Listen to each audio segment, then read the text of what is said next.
Hello friends, how are you all? I hope you all are doing great. तो ये है class number 42 economics honours semester 3 micro economics से free complete course के। और पिछली class में हमने रिस्क एंड अनसर्टेनिटी स्टार्ट कर दिया था और मैंने बताया था risk lovers, risk covers, expected पे ऑफ्स कैसे निकालते हैं। फिर उसके बाद अगर सेम इन्वेस्टमेंट है तो कैसे कैलकुलेट करते हैं कि कौन सी इन्वेस्टमेंट चूज़ करी जाए। तो वो सब हमने देख लिया था। और ये कैसे निकालते हैं कि वो लवर है, अवर्स है या न्यूट्रल है। वो किससे निकालते थे? एक्सपेक्टेड यूटिलिटी ऑफ वेल्थ को कंपेयर करते थे यूटिलिटी ऑफ एक्सपेक्टेड वेल्थ, जो कि ये होती थी। एक्सपेक्टेड यूटिलिटी ऑफ वेल्थ क्या होती थी? जो यूटिलिटी फंक्शन होता था उसमें सारे आपके पे ऑफ्स रखते थे, इससे प्रोबेबिलिटी को प्लस करके जो आंसर आता था वो होता था। और इसका जो मतलब इसकी जो यूटिलिटी आती थी उसे कहते थे आप यूटिलिटी ऑफ एक्सपेक्टेड वेल्थ। ठीक है, इन दोनों को कंपेयर करते थे और देखते थे फिर कौन सा ज़्यादा है, और इसी प्रकार से हमें पता चल जाता था कि वो रिस्क लवर है, अवर्स है, या आपका रिस्क न्यूट्रल है।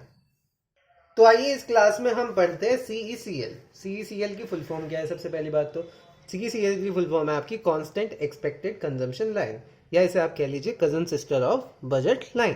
ठीक है, तो ये उसी कजन सिस्टर होती है। और आइए इसमें जो एग्जाम्पल लिया गया है, जो ऑथर ने एग्जाम्पल लिया है, वो लिया है आपका सनी डेज और ह्यूरिकेन डेज।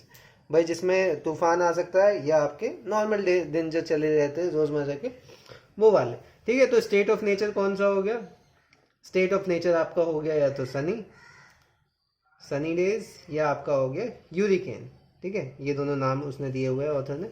इसके बाद क्या था भाई? कितनी कितनी प्रोबेबिलिटी है। तो अगर उसने बाई चांस एक की भी दे रखी है, दूसरे की आप निकाल लोगे ना। कैसे निकालते हो? 1 में से माइनस करके। तो इसकी 0.2 है मान लो, तो इसकी कितनी हो जाएगी? 0.8। ये पाई हो गया तो ये 1 माइनस पाई हो गया। ठीक है, अब फिर आ जाते थे आपके पे ऑफ्स आ जाते थे। पे ऑफ्स यहाँ पे किस उसमें ले रखे हैं? इसमें फूड कंजम्पशन के उसमें। भाई सनी डेज होंगे तो आपका क्या कहते हैं, जो फूड कंजम्पशन होगा वो अच्छा खासा होगा, कोई दिक्कत नहीं आएगी, क्योंकि अनाज की कोई कमी नहीं होगी। ठीक है, सब कुछ फसलें अपना सही सेम हिसाब से चल रही है, तो 1000 की मान ली। पर अगर ह्यूरिकेन आ गया, फसलें खराब हो गई, तो उस कारण आपकी कम हो गई जो है ये जो है फूड कंजम्पशन। तो अगर यहीं से एक्सपेक्टेड पे ऑफ अगर आपको निकालना होगा, कितना आएगा? यहाँ से नॉर्मल निकाल ले। 0.2 इंटू 1000 हो गया, ये आपका 200 हो गया। और ये 0.8 इंटू 300 हो गया, तो ये आपका 240 हो जाएगा आई गेस। हाँ, ये 240 हो जाएगा। तो ये कितना हो गया? इसी आपकी आ गई 440।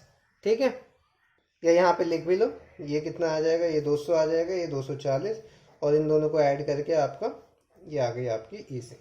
ठीक है, तो अब मैं बताता हूँ कि इसे cousin sister of budget line क्यों कहा गया। तो यहाँ पे सबसे पहले क्या आता था, मतलब बजट लाइन में क्या आता था? एम। अब यहाँ पे क्या आ जाएगा उसकी जगह? ई सी। और यहाँ पे क्या है? बजट लाइन में क्या आता था? एम। ठीक है, यहाँ तक सही है। बस अब नाम चेंज हो गया, ये आ गया आपका एक्सपेक्टेड कंजम्पशन। फिर क्या आता था? P1 X1। यहाँ तक कोई दिक्कत? यहाँ पे क्या आ जाएगा? P1 मतलब प्रोबेबिलिटी मान लो, या पाई 1 हो जाएगा। तो ये हो जाएगा आपका पाई 1। ठीक है, और मतलब पाई 1 भी मत कहो, इसे सिर्फ पाई कहो, क्योंकि उसे हम 1 माइनस पाई से डोनेट कर सकते हैं। ठीक है, तो आपको ये याद है। और आपका आ जाएगा food consumption on Sunny days. ठीक है, ये वही है X1। फिर प्लस में क्या हो जाएगा? 1 माइनस पाई, ये यहाँ पे P2 कह लो। ठीक है, और एक्स टू क्या हो जाएगा? Food consumption during hurricane days. तो ये हो गई आपकी इक्वेशन, इसलिए आपको इसे cousin sister of budget line कहते हैं। और ऐसे ऐसे सही कॉन्सेप्ट आपका उसमें लग जाता है, क्या कहते हैं, आइसो कॉस्ट लाइन, वो पूरी बहन सी हो जाती है एक तरीके से बजट लाइन की। तो ऐसे ही हल्का फुल्का आप चेंज करते रहो, चीज़ें क्या कहते हैं सेम आनी है। मतलब बेसिक से जो बेस पढ़ा है ना, उससे रिलेटेड कुछ ना कुछ आने आपका आगे बढ़ता चला जाएगा। तो स्लोप क्या होता था बजट लाइन का? स्लोप होता था आपका P1/P2। यहाँ पे क्या हो जाएगा स्लोप? P1 की जगह क्या है? पाई, और यहाँ पे क्या है? 1 माइनस पाई। लिखने को इसे पाई 2 भी लिख दो, इसे पाई 1, इसे पाई 2। पर हमें पता है भाई दोनों का क्या कहते हैं, सम 1 ही होता है, तो 1 माइनस पाई लिख दिया। ठीक है, ताकि आपको याद भी रहे। तो स्लोप क्या हो जाएगा? Minus pi upon 1 minus pi. ठीक है, ये आपका स्लोप हो जाएगा। और अगर आप CECL बनाना चाहते हैं, वो कैसे बनेंगे? वही बजट लाइन की तरह ऐसे स्ट्रेट लाइन हो जाएगी, और बीच में आपका कोई पॉइंट आएगा। यहाँ पे मान लीजिए मतलब कौन सा है?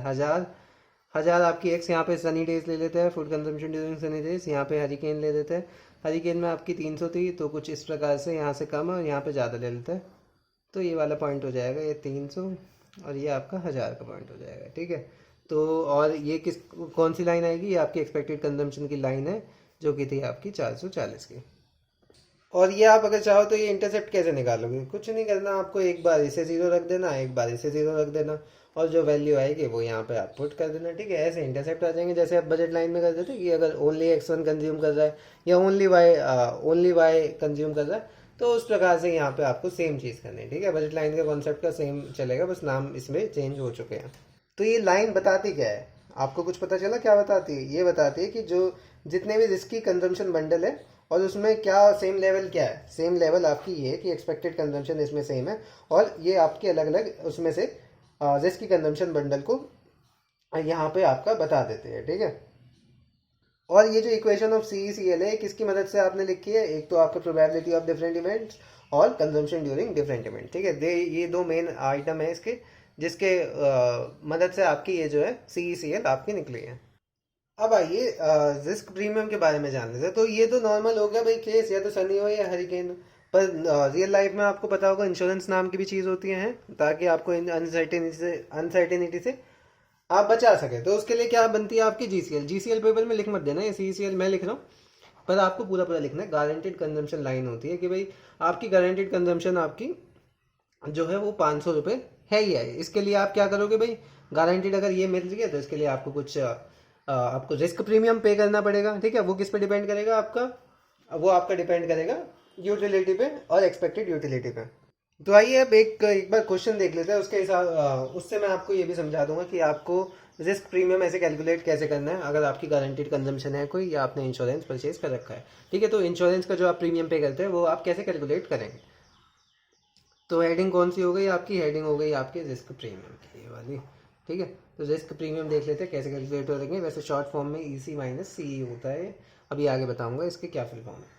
तो सबसे पहले यूटिलिटी फंक्शन आप ले लो, कौन सा लोगे, या यूटिलिटी फंक्शन ले लो, अंडर रूट वाला ले लो, अंडर रूट C। ठीक है, ये खुद भी ट्राई करना। स्टेट आपकी कौन सी, दो ही स्टेट ले रहे हैं, एक तो आपका सनी हो गया और एक आपका हरिकेन हो गया। ठीक है, यहाँ तक कोई समस्या नहीं। तो फिर आपकी क्या आ जाती है, कंजम्पशन। कंजम्पशन आपकी क्या कहते हैं, जो FS है, सनी डेज में जो कंजम्पशन है वो 36 है, और FH है आपकी 81। अब यहाँ पे प्रोबेबिलिटी कितनी है इन दोनों की, इसकी है आपकी 2/3। ठीक है, ऐसे ही क्वेश्चन बता दो, ये एग्जाम में भी आया हुआ है शायद, हाँ इसकी 2/3 है, इसकी है 1/3।